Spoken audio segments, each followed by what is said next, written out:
elements of what they call the disaster declaration. So today I'm announcing that the federal government will cover 100% of the cost for 180 days. This is going to pay for things like debris and hazard material removal, temporary shelters, first responders' salaries, and all necessary measures to protect life and property. And folks, I want to underscore, I told the governor and local officials, spare no expense to do what they need to do and contain these fires and in their communities that have really been devastating. And we're doing literally everything we can at a federal level. That's also why I call this group of folks around this table of all relevant federal departments and agencies together to discuss what more we can do. And some of the folks around the screen as well. Before we begin things, here's an update on where things stand right now. First, we focused on helping contain these fires. Over the last 24 hours, the United States Forest Service, working with state and local responders, has suppressed over 50 fire starts. And the fire in the Hollywood Hills has been contained by brave firefighters risking their lives. Right now, 3 major fires are still burning in the Pacific Palisades, in Pasadena, and in Sylmar. I want to be clear, what I know from talking to the governor, that there are concerns out there that there's also been a water shortage. The fact is, the utilities understandably shut off power because they're worried the lines that they carried energy were going to be blown down and spark additional fires. But the Cal Fire, when it did that, it cut off the ability to generate pumping the water. That's what caused the lack of water in these hydrants. And so Cal Fire is bringing in generators to get these pumps up and working again so that there's no longer a shortage of water coming out of these hydrants. I'm also surging all federal resources possible to Southern California, including 400 additional federal firefighters, over 30 firefighting helicopters and planes, federally supplied, firefighting planes and helicopters, and 8 Department of Defense C-130s that are equipped to suppress wildfires. Today, the Secretary of Defense also authorized 500 wildfire ground clearing personnel from the Defense Department. And I've directed the department to continue working with Governor Newsom to identify additional resources that can be provided for public safety and security. And we've secured additional firefighters and firefighting aircraft from our ally in Canada as well. I also want everyone in Southern California to know we're going to keep at it. We're sticking with this. We expect there may be a temporary break in the winds, but in some areas the winds are likely to continue well into next week.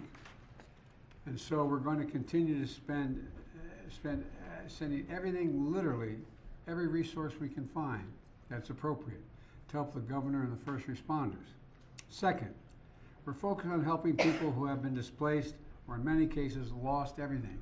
You reported on, you've seen the homes just burned to the ground, whole areas burned to the ground, large areas. They've been displaced and they've lost everything. As I said, since the fire started, FEMA has been working with the state to help residents get shelter, groceries, prescriptions, and other critical goods like baby formula. We're also sent FEMA Director Criswell to Los Angeles to manage our response on the ground. She was supposed to be on this call, but we have the deputy here because she is out in the field with the governor right now, surveying what's going on. Let me close with a message to the people of Southern California. We are with you. We're not going anywhere. To the firefighters and first responders, you are heroes. Many of these firefighters are out there risking their lives, and some, well, I won't go beyond that, but risking their lives, and while their own homes are in danger, their families are in danger. To the firefighters and first responders, you really are, it's not hyperbole, you're heroes. You're genuinely heroes. And the worst, this is the most widespread, devastating fire in California's history. It's amazing. And there's nobody who understands it better than the press have been covering this on a minute-to-minute basis. And you literally have to run into the flames, these firefighters. You know that old expression, God made man, then he made a few firefighters. who runs into flames. You know, in doing so, you're leaving your own families and who may be in harm's way as well. So we owe you. And we're going to make sure that you get every resource you need, every possible resource you need. You know, to the families who have been impacted by this disaster, you're living through a nightmare, I know. And I promise you, we're going to help you get through this and eventually recover and rebuild. I'm going to turn it over now to the Vice President before we go on to the folks in the various cabinet positions as well as agencies that control these issues. Madam Vice President, I know you're directly affected, so you fire away. No pun intended. Indeed. Thank you, Mr. President, and also for the work that everyone around this table has been doing with the appropriate sense of urgency, because this is an urgent matter. What we have seen in California, and in particular in Southern California, is apocalyptic in terms of the nature of it and the unprecedented nature of it as well. And what we are seeing is a situation that is extremely dynamic. It is very much in play, and to some degree unpredictable, because we are literally waiting to see which way the wind blows.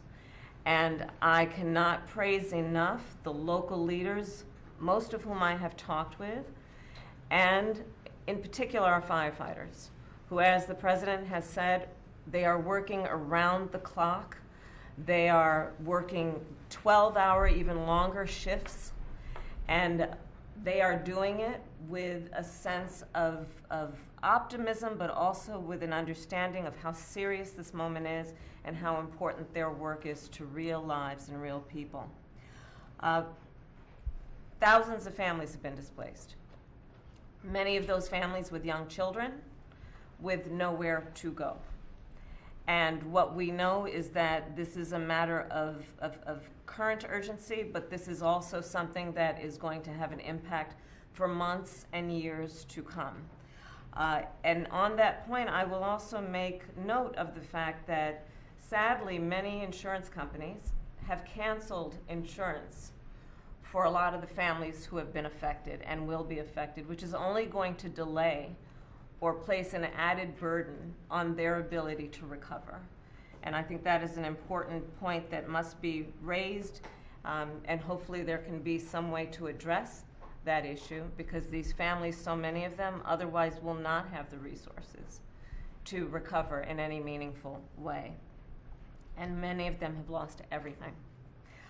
In the midst, however, of all of the trauma that has occurred, we have seen extraordinary acts of heroism. I am hearing countless stories of strangers helping strangers. People who are opening their homes where they are intact and have not had to evacuate, opening their homes to neighbors, to friends of neighbors, feeding them and providing shelter for them. And I do think that it speaks to the best of who we are as a country, which is in times of crisis, we find the heroes among us who we may not have known before, but act out of a sense of courage, but also a sense of community. And I applaud all those who are approaching this crisis with that spirit. And the bottom line is this: there are incredible heroes every day who are working right now in California on the front lines of this fire, and in particular, I want to thank the firefighters for all they are doing. They are, as the President said, putting themselves in harm's way, and they are doing the work that is about helping people who are perfect strangers to them, and doing it in some of the highest moments of need that anyone could face. And with that, I'm going to turn it over to Liz Sherwood-Randall. Turn it back to me. Okay, back to the President. Look, I've had a chance to speak with a lot of elected officials, including the senators, some of the congresspersons in the region, as well as the vice president as well. And I want to be clear that one of the reasons I've asked this larger group to get together is because they control the very agencies that are needed from the federal level to get things done. And you know, we're in a situation where the U.S. Forest Service Chief, Randy Moore, is here. And he's going to provide an update in the fire situation in Los Angeles and discuss how the U.S. Fire Service, the U.S. Forest Service, is assisting Los Angeles and the state of California with fighting the wildfire, including the action his team has taken to suppress new fire starts. So, Chief, why don't you fire away? Thank you, Mr. President, Madam Vice President. It's great to see you. I too consider California my home. Yes. And so it's great to be here to talk about this dramatic situation that we have. So the Forest Service and the Department of Interior are actively engaged in supporting the response to the wildfires in Southern California. And there are 4 major fires that we currently have going on.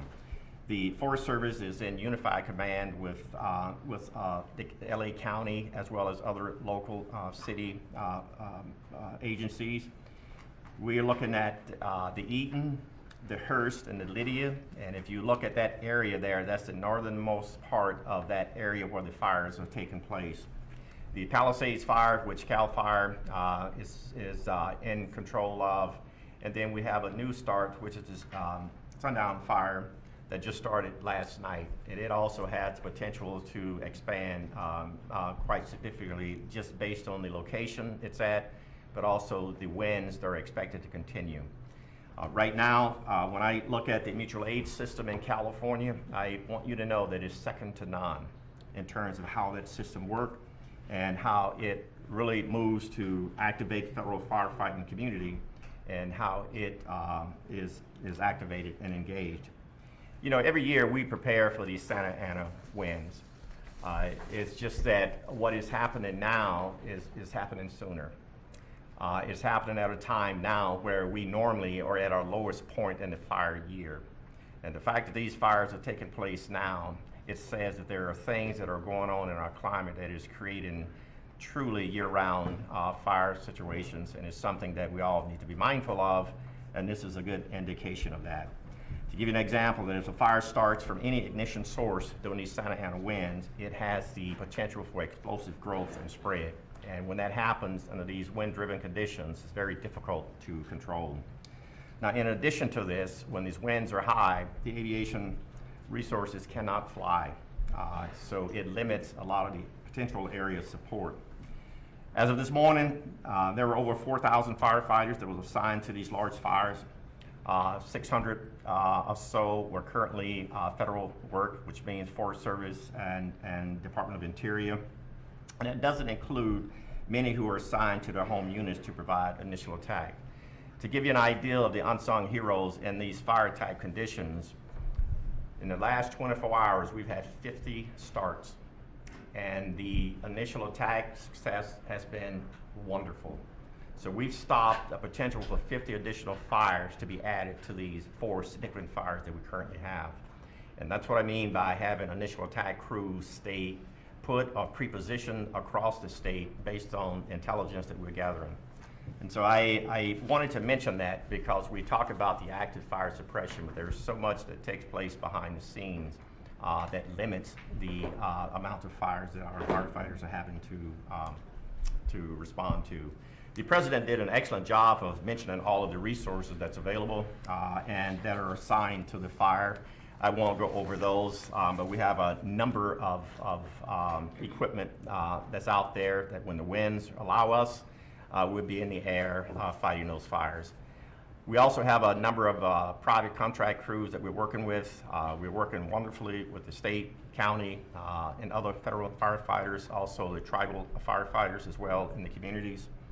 And we're looking at these MAFs, which we call the Modular Area Firefighting System Air Tankers. There's 8 of them.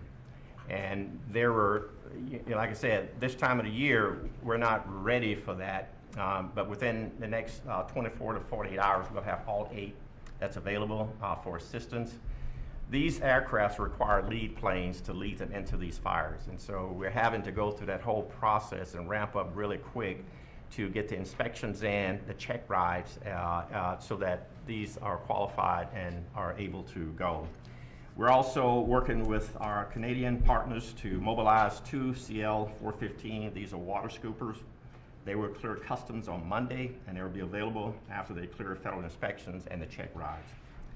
An important thing to know is that these aviation resources require a lot of support in the form of mechanics, airport space, helicopter managers, area supervisions. And so we're working with our state and local and federal agencies to identify these aviation support resources to be sure that we can respond effectively. Now, I had mentioned the amount of fires that we've responded to in the last 48 hours, and I mentioned the 50 fires in the last 24 hours. We continue to have new starts. We're continuing to monitor the types of activities. We have about 8,000 firefighters on standby to add to this if need be. Right now, we are going to monitor the number of aircraft and firefighters we have in that small space. Because as you can imagine, there's only so much you can put in a space before you create other challenges there. The airspace in that area is pretty tight. You have commercial airports and others in that area.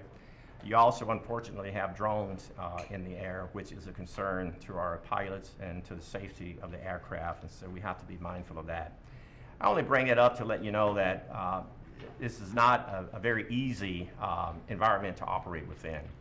Our firefighters, both federal, state, and local, and tribal, are doing just an outstanding job in what I consider to be some significant challenges in a significant environment. I think, as I look at some of the questions that you may tend to ask, it's typical that the causes of fires isn't known immediately because resources are really focused on response. However, all the fire causes are investigated, and I want to be upfront with that. Each one of these fires will be investigated to see what the cause and origins of them are. And what we know now is that it would be unusual for there to be lightning-caused fires in Southern California at this time of the year. Fire investigations are the responsibility of the jurisdiction on where the fire starts, and we're ready to assist with this if and when needed. Thank you all. Thank you. Randy, tell me about the conditions that we're dealing with on the ground. What's most concerning to you? Most concerning right now is the wind, because the wind is limiting our ability to put aircraft in the air. Aircraft will not put that fire out, but it gives our firefighters, our boots on the ground, a really good opportunity to put the fire out with a little help from retardant and water drops. With these Santa Ana winds, what's interesting about this part of California, these Santa Ana winds comes off the ocean usually in the mornings, and then you have the sundowner winds in the afternoon pushing the wind back the other way. And so while you're fighting to stop the fire this way in the morning, you're also fighting to stop the fire from coming back at you in the afternoon. The sundowner winds are not significant as we speak, but those are the challenges we have in that part of California. And so again, our firefighters are doing just an outstanding job of working in that type of environment, which their lives are really at risk pretty significantly under these conditions. Thank you. I told you Administrator Griswold is off with the governor, and I'm inspecting some of these areas. So we have Bob Fenton. Bob, can you hear me? Hello, Bob. Yes, sir. Mr. President, I hear you. Fire away. You hear me, sir? I'm there. So the administrator is with right now the governor, the mayor of LA, county, local officials, getting a briefing on the fire to really understand what the needs are as we move forward, not only with regard to the firefight, which Chief Moore was talking about, but also to regard to support the population displaced. Over 360,000 under mandatory evacuations, hundreds of thousands more with warnings. And so what we're doing now is ensuring that that we're able to provide any support to provide mass care to individuals, any assistance for the sheltering, any assistance for feeding, and then through the programs that we provide through our individual assistance that you authorize through the declaration, we're able to assist individuals with funding to offset their hotel costs. So applying to FEMA on the 1-800-621-3362 number is important, or disasterassistance.gov. We're sending teams out to the shelters. We know that there'll be a huge need after fires for mental health specialists, and working with HHS on providing that. As the Vice President talked about, insurance is problematic in California, especially with the fires. And so not only do some of the changes in our authorities help now with those that are underinsured, which we see more and more, but we want those that are insured to start seeking assistance to their insurance companies. Our programs can help individuals, especially displaced and who have lost their homes, with rental assistance until they can rebuild, and ultimately provide temporary housing. So we're in discussions with state and local governments on how we will meet those housing needs, both in the interim by using available stockage here, but how can we help rebuild? And then lastly, I would just say that we're really focused on already starting to discuss debris removal and all the hazardous waste that comes from fire and how to remove that safely between local, state, and federal government. We'll rely on federal partners, US EPA, the Corps of Engineers, and others to be part of that, that technical assistance help to support the safe removal so that ultimately we could rebuild. And one of the things that we will start doing in the next couple of days is starting that discussion on how do we rebuild, and not only rebuild, but rebuild more resilient and bring together state, local, and federal agencies to start that discussion in the weeks to months ahead. And so right now we're focused on meeting the immediate needs of those displaced, but already starting to work on recovery and rebuild and bringing all our authorities and the full weight of the federal government and all the resources that you've authorized to help California in that endeavor. Bob, what do you think the biggest challenge you're Also, going I got. Oh, sorry, go ahead. Go ahead.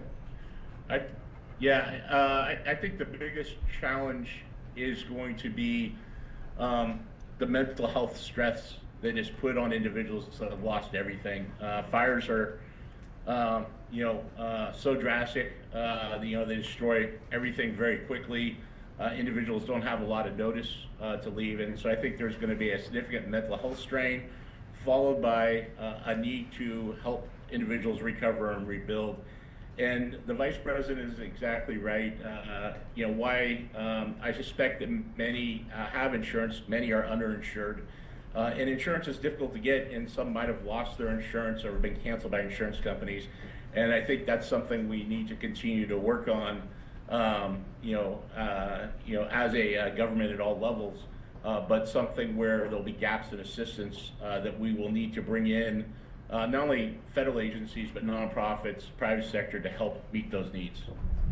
I think we're going to have to do that. In addition, the fact is that the two declarations I signed, provide for example, the rebuilding of churches and schools and certain, but not businesses, not business centers.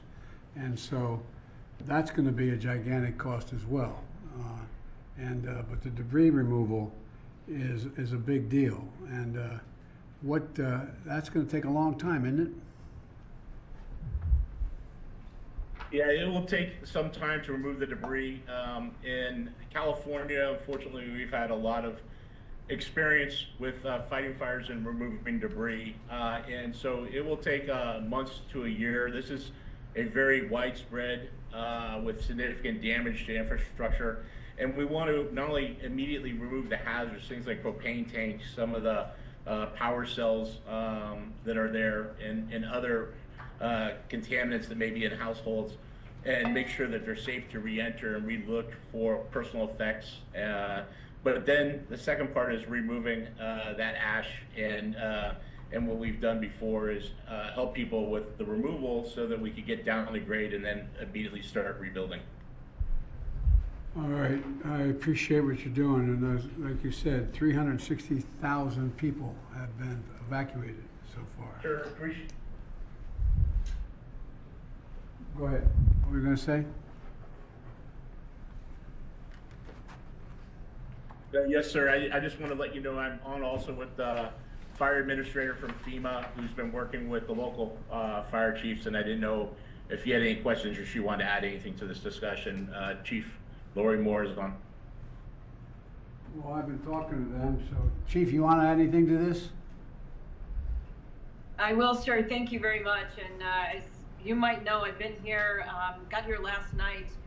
It was important to get here on the ground with the fire chiefs and the firefighters that are here. So I've been with LA County, LA City Fire Chief since last night. We're at the Palisades EOC right now as Regional Administrator Fenton just said, with the governor, with the FEMA administrator getting the brief. The coordination of resources, it helps for us to be here, U.S. Fire Administration, as part of the response because we're on the ground. We're able to explain ground truth and coordinate resources, streamline the communication between federal. We're also here checking on the firefighters on the front lines, and I really appreciate what you and the Vice President both said about the boots on the ground, because these are their communities, and nobody wants to fight the fire and save these communities more than these firefighters who are boots on the ground from the very moment the ignition began. So we're checking on them, and I will tell you they're exhausted. Obviously, many of them have been more than 6 hours on this now.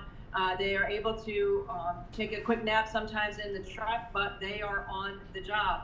And they keep fighting. And so they need to know that they matter. And so it's important that I show up with them, to see them, to say thank you, and to let them know that we are watching, that we know what they're doing. We want to make sure that we're here when injuries happen. And so we did have an injured firefighter in LA County, fell through a 3-story roof just about 2 hours ago. So several major injuries, but in the hospital. I'll be going to check on him shortly. And it's about the response too, because often while they're in the midst of the response, these chiefs can't explain everything that is happening, and there's a lot of questions, as you might imagine, and are addressing. And so it's important that we're here to help explain why the fire's moving the way it is, the fire dynamics, helping people understand. And when there's questions, as you know, about the response or about the water, to help people understand that it's not over if there's not water in the hydrants. We have tenders, we have tankers, they're doing rescue. So there's a lot of work to be done, and controlling these perimeters. There's so much work that these firefighters are doing beyond the direct suppression on these fires. And so that's why we're here, and to continue to learn, because every one of these tragedies, unfortunately, is a lesson to how to prevent the next. And so it's important that we do that as well. And so we're gonna remain on the ground here, sir, on your behalf for a couple other days to make sure that we are part of this conversation. Well, you are part of the conversation. That's why I went out to California yesterday and met with those firefighters and met with those police officers, because there's also worry about looting and a number of other things. So they are really incredible people. They're making such sacrifice. But I think you're right, that we have to provide them all that is humanly possible for them to be able to do their job. And there's going to be a need.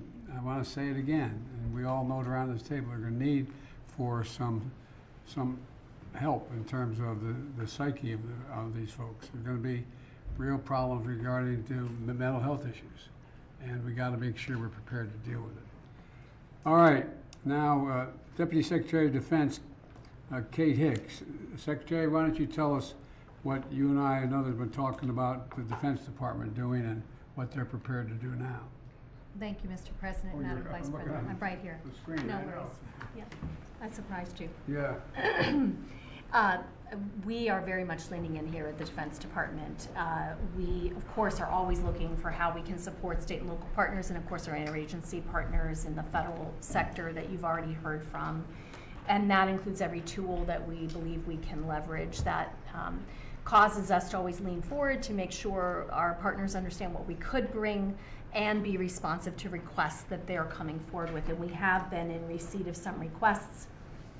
I will turn, with your permission in a moment, to Chairman Brown, and then we also have on the screen with us the NORTHCOM Commander, General Guillot, who is our focal point for responses here in the United States homeland. Secretary Austin this morning out in Germany already in his opening remarks for the final Ukraine Defense Contact Group spoke explicitly to our intent and efforts underway now to provide surge support. And so I just want to emphasize it's so important to us that he's put that front and center even while he's concluding this important work overseas.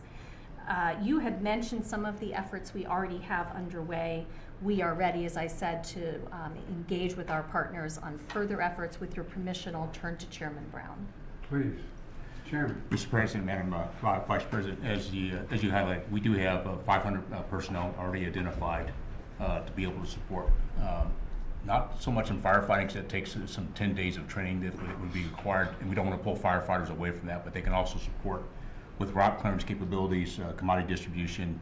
We talked about the airlift with their helicopters. There's 10 U.S. Navy helicopters as well as 10 Guard helicopters. The winds have been challenging to get them airborne. They can also help with the ground search and rescue, incident response, awareness, and then medical support. Those Marines will be in place in the next 24 to 48 hours. The California National Guard also has, by tomorrow, they'll have about 1,000 service members that will be available to be able to support as well. About 250 of those actually have some firefighting capability, and they can be trained in the next 24 to 48 hours to also support firefighting. As was mentioned, the C-130s with the modular aerial firefighting system, 2 of those are already at Channel Explain what Island. that means to the average listener. Yeah, so what it is, it's a C-130 that's modified. It has a system that's put in a modular system that's put into the back of the C-130, and so it's able to push out either water or the slurry retardant associated with. And as was highlighted, they are usually prepared to do this during the firefighting season. This is several months prior to when they would typically do this. And so there's 2 C-130s that are already at Channel Island. They're in just northwest of Los Angeles. The other 6 will be there within the next 24 hours or so. The first flight will start tomorrow, and then they will continue to be prepared to be able to support. We're also looking at surrounding bases that may have ability to bed down any displaced personnel or families.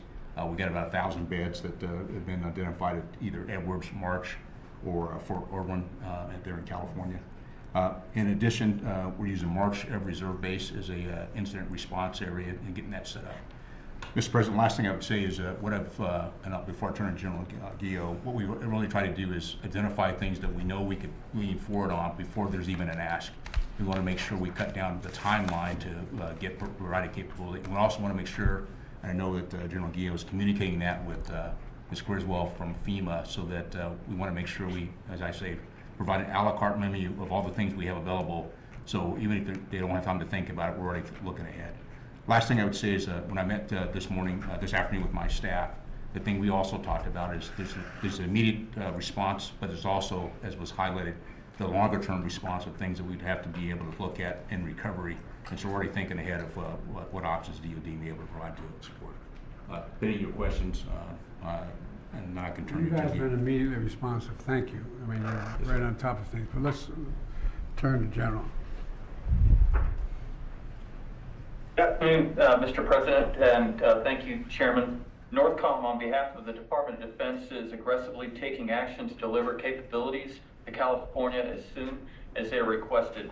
So in addition to the aircraft and ground forces and the installation support that President Biden and Chairman Brown mentioned, we've identified other capabilities such as helicopter support, search and rescue, both from the ground or from the air, commodity distribution, route clearance, and medical capabilities that we've postured and have leaned forward to make sure that they're able to deploy to California and operate just as quickly as they are requested.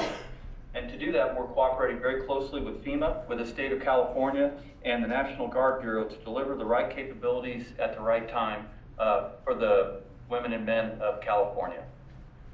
Well, the Defense Department, I got to say, stepped up immediately. I didn't even, matter of fact, I got a call what you need before I even asked.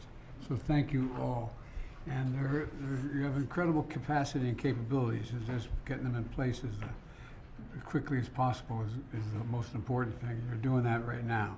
So I think you're going to see an awful lot of help coming based on what you want to do, what you can do, and the entire department is surging capacities, in my understanding, including the aerial equipment to fight these fires. So thank you very much.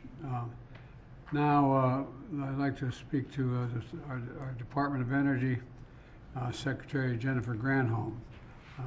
She will brief us on power outages and initial assessments of impacts on the power grid in Los Angeles area. And Madam Secretary, it's all yours, wherever you are. We're looking to see if she's still on the secretary and she had to board a plane, so if she has had to board, the deputy secretary, Dave Turk, is sitting at the end And of it the looks table. like she is on her It looks like plane, she's so gonna get on I'll, the It's all you, Yes. pal. Fire away. I'll give the update, She was Mr. waiting at President. the gate. Yeah. And she's on the way, Mr. President, to Puerto Rico again on official visit, given the island-wide blackout there, and Yeah. doing everything we can to help on that front per your guidance and the Vice President's direction as well. And of course, again, per your guidance, we're doing everything we can to help, working with partners, including our utility partners, but also other federal partners as well. As of just coming into this meeting, there's about a little over 400,000 customer outages in California. Important to note that these are both actual outages, power that's actually been disrupted because of the fire, but also proactive shut-offs, just as you mentioned as well, to prevent fire ignition and the spread of fire. We've got two main utilities out there, Southern Cal Edison and the Los Angeles Department of Water and Power, and we're in close and continuing contact, including with their CEOs, Pedro and Janice as well, including calls with them just a few hours ago, just to make sure we're doing everything we can to help. We're coordinating with those utilities and with utilities literally across the country to make sure that we've got all the capabilities that we have in the federal government, but our utility partners to provide that. I want to thank you, Mr. President. You joined a call just a couple months ago with Liz and our secretary to thank all of these utility CEOs. We've got this phenomenal partnership with utilities all across the country. It's called mutual assistance. And if any utility in any one region needs help, all the other utilities, and we last unleashed this phenomenal partnership to bring 40,000 utility workers to Florida, North Carolina, South Carolina, the affected regions with the two hurricanes back to back, and everybody. Continue to talk to me. They've been deployed so many places. Well, having been with the utilities out, we were all in Colorado for this meeting. They just appreciated you taking the time to thank them for their personal leadership, and it's the utility CEOs themselves who make the time for these calls going forward. We're working closely with all the utilities. We're also in continuing contact with the transmission operators. The disruption has really been at the distribution level, at the local level, but we want to make sure there's not broader outages and broader concerns. As of now, we're not seeing any issues with stability of the broader transmission system, either in the region or across California or more broadly. So that's a good news part of where we're at now, of course. We're working with the utilities trying to restore power to customers as quickly as we're able, but full restoration, of course, is going to take some time here. In particular, the comprehensive damage assessment will take time and can't begin until it's safe for crews to get in there and actually do the assessments and do the work. So we're working, Madam Vice President, as you said at the outset, with a real sense of urgency here, but also with a sense of we'll do whatever we can over the long haul to do right by our responsibilities. David, one of the things that everybody's mentioned so far is the mental stress it's going to cause for average Americans who are caught in the middle of all this. And one of the things that, you know, it's not, these aren't everyday, no matter how well educated one is, they're not always certain how power is transmitted, why it's transmitted the way it is, and so on. Could you explain to the folks here, the public is listening, what the impact on some of the utilities have had on the ability to generate the pumping of water?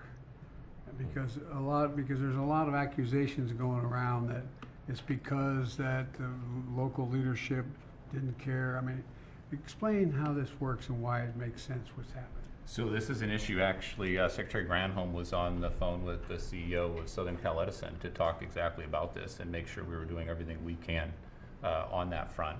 And it's both the power issue, and you mentioned generators and other ways that we can try to help solve the problem there, but it's also the pressure and making sure that we're thinking of these things holistically. And certainly my experience over the last 4 years under your leadership is it's not one department, it's not one slice of your federal government that is responsible. Energy and water issues overlap in a lot of different ways. So we work with our EPA colleagues and others to make sure that we're bringing all of our expertise and explaining it to our fellow Americans. It's important that we give transparent information and information they can rely upon.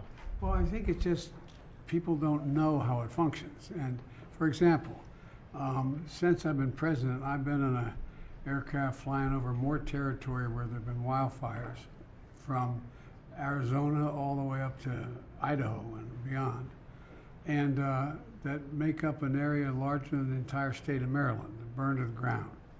And one of the problems has been that people don't understand that when these high winds occur, what happens is, or when these storms occur, these utility poles, these whole, those big lines, you see where all the lines are on, they fall to the ground in the middle of the forest. It's not just about raking the leaves under the trees, it's about the fires that causes. And so utilities have to shut down the ability to continue to transmit on those lines. And the consequence of that, I don't think most people think, no matter how well educated they are, unless they're in the area, that there's a direct correlation between the utility company and the ability to pump water out of a hydrant. And so it allows for a lot of uninformed people to make assertions or concerns or accusations about the local officials not caring or not working. So as I understand it, the vast majority of the circumstances where the water resource has been diminished is because of the utility company not being able to maintain the electric transmission because they're getting knocked down, they're shutting down so they don't cause more fires. Fires, exactly. But now what is happening is, are we getting cooperation with utility companies to bring in generators and others to bring in generators to generate the energy to allow that fire hydrant to function? Explain that a little bit. So this is the pragmatic can-do attitude, and folks who've been literally doing these, our civil servants and others, for their careers, and making sure that we're solutions-oriented. We sometimes call our department the solutions department, as Liz knows from having been Deputy Secretary of the Department of Energy. And so whatever gets the power on to allow the water, whatever gets the job done, a lot of times it's working with our defense colleagues who have terrific assets that can be brought in quite quickly.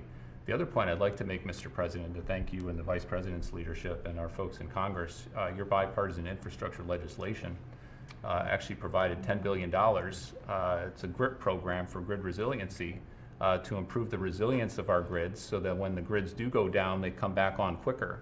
That's $10 billion that we've already gotten out the door and is being invested in communities all across the country. We need more of that. We need continued focus on infrastructure, but infrastructure matters.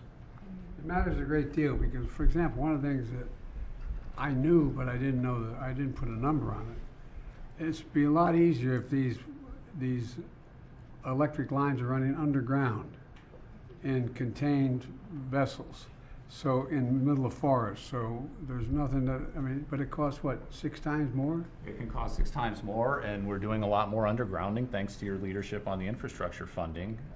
It's not cost effective everywhere, and some places it's necessary. Some places it's absolutely necessary, and we need to have the funding and support to do that as quickly as we can. Well, I think we're moving in the right direction. I know it. Look, this is really, really, really difficult for families to have to deal with it. I have a family member who lives out there, and the area where he lives, I'm not getting into detail, but where he lives, I think there are something like 240 or 260 homes that burned to the ground, all but 14 or 15 of them. And everybody has to evacuate. And people are going, when do I get back? Will I ever find that picture album? Will I ever find the jewelry that my grandmom gave me? Will I ever, there's so much anxiety that's generated. And I think that we've been through this once before in Hawaii where the fires occurred and we're trying to build back up the community so they could open up and things be running. But it's really, really, really hard. So I'm going to make an appeal right now to the United States Congress. They're going to have to step up when we ask for more help to get these people the kind of shelter they need, to get the kind of help they need, because it really does matter. And you guys do, I'm not being solicitous, you all do a hell of a job. Mm-hmm. And we've learned, unfortunately, so much. And there is, in case you haven't noticed, there is global warming. It does change weather patterns. And as you explained, Randy, winds going in and winds coming out. You get the one going in, but you don't want the one coming back out. And so my point is that I think the more we can explain to the American people in plain, straightforward, honest English or whatever language of us understand what exactly is happening, the more likely we're likely to get the kind of support and not make a political deal out of this. I'm leaving this office very shortly, but it's not about the politics. It's about giving people some sense of security that we're going to be able to get this under control, but it's going to take time. And it's going to take time. And like I said, in the next little bit, we're going to be going back to Congress asking for some more help on some of this stuff. And I hope they're ready to step up because we can afford it. And like I said, we have a little infrastructure bill that's over $1 trillion. It's going to be able to help a little bit. We have done a lot in terms of what we're going to do in terms of providing for this rebuilding of communities. And so I think the most important thing we have to do, those of us sitting around this table and on the screen, is explain in simple, straightforward language what the capacity we have is, how we're using that capacity, and what capacity we don't have that we need. And in order to keep things from just all these, in crisis, rumors and fear spread very quickly. And the most important thing is to just bring this down in an area, be honest with people, what's at stake, but be straightforward with them. What can be done and how we're going to get it done. So I thank you all very much. I'm proud of the job you're all doing, and I'm quite frankly proud of the job the local officials in California are doing. I've spent a lot of time with the governor and the mayor of Los Angeles and others. You know, they're doing everything that we ask of them and beyond, and so we're stepping up as best we can. Any of my colleagues around the table or on the screen want to add anything before we close this out? Well, as the Californian at the table, thank you for all of the leadership that everyone here has provided, starting with our president. We are beyond the point of calling it fire season. Yeah. That's right. We really, and we're seeing this around the country, that whereas years before we would talk about a particular season of extreme weather, we are seeing that it doesn't matter what month of the year, we should be ready. The work that our administration has done in particular on the issue of infrastructure, together with the Inflation Reduction Act and the attention we are paying to the climate crisis, is so important because we have got to invest as a country in adaptation, and we have to invest in resilience. And that is about homeowners, that is about families, that is about cities and local governments, state governments, and we have to adapt to this changing climate. For example, fire hydrants are pretty much built to deal with an individual house fire, not with a wildfire that is taking on entire residential communities, where these homes are providing the fuel for that fire to grow. We have to put more resources into our fire departments and firefighters, understanding that we are asking a lot of them that traditionally they never had to do. And because of their commitment to their profession, they're attempting to rise to the moment of crisis. But we need to put more resources into those individual professionals and into the departments that sustain that work with the mission. That is such an important mission in times like this. So, Mr. President, I thank you for your leadership, your foresight to understand what over these last 4 years we could do to leapfrog in front of what we know to be a changing climate to meet these types of moments. And God bless all of the people who are on the ground right now in California doing that work. I thank you for your comments, and I think I totally agree with you, which will not surprise anybody. Look, there's an expression from a famous Irish poet. He said, all's changed utterly. A terrible beauty has been born. All has changed in the weather. Climate change is real, fundamentally altering, not just here, but around the world. Around the world, what's going on. And we've got to adjust to it. We've got to adjust to it. And we can. It's within our power to do it, but we've got to acknowledge it to begin with. Just acknowledge that there's a change taking place. that we're not going to be able to legislate away. It's real. There is global warming. It's real. It's having a profound impact, and where it goes from here, I don't know, but I know one thing. We have the capacity to respond to it if we, in fact, exercise our good judgment. So thank you all very much. I appreciate it. Do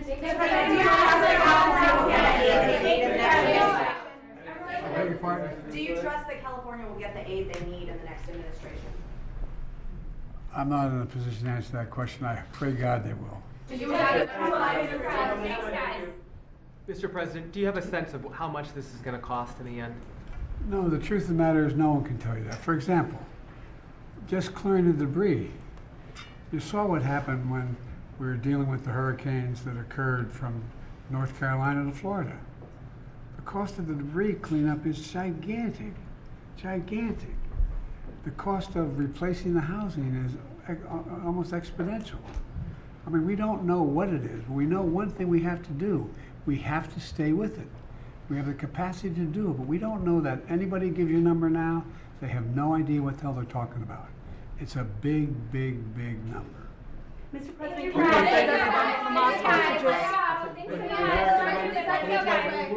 whoa, wait a minute. Mr. President, can you update us, please, on the Hamas hostages and what you think of the incoming administration's efforts and ultimatum? I can, but I'm not sure it's appropriate for now. We're making some real progress. I met with negotiators today. I think there's what's going on right now in Lebanon is we finally have a president. He's a first-rate guy. I spent time on the phone with him today, about 20 minutes to a half an hour, what they have planned. They're also working very hard with the Lebanese military, accountable to the Lebanese people, not Hamas, not Hezbollah, not any other group. And so I think we're seeing some progress. And you know, I know hope springs eternal, but I think I'm still hopeful that we'll be able to have a prisoner exchange. Hamas is the one getting in the way of that exchange right now, but I think we may be able to get that done. We need to get it done. Thank you all very much. What else can you do to help Ukraine before you leave your office? Everything